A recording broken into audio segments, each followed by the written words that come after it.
Magandang araw po sa ating lahat. Narito ang ating weather update. Ngayong araw, makakaranas po tayo ng maulap na kalangitan na may mga kalat-kalat na pag-ulan at thunderstorm sa Palawan at sa Occidental na Mindoro dahil po yan sa epekto ng ITGZ o Intertropical Convergence Zone.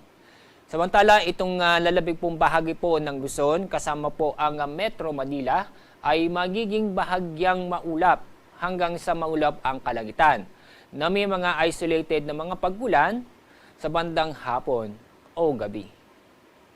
Dako tayo sa Visayas at Mindanao.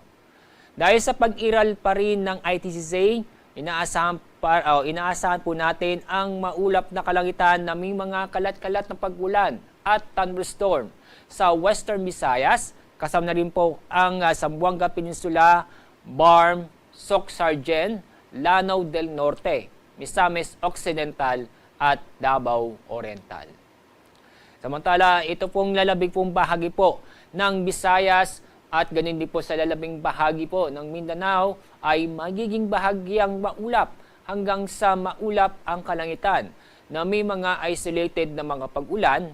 Itong mga pag-ulan nito ay kadalasan sa hapon o sa gabi.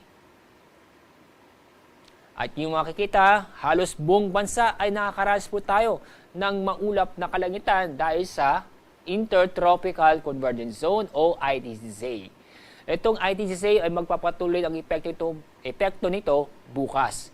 Kaya bukas, makakaasa pa rin o makakaranas pa rin ng maulap na kalangitan na may mga kalat-kalat na pag-ulan at thunderstorm sa Palawan, Occidental Mindoro, Western Visayas, Zamboanga Peninsula, Soc-Sargen at Barm.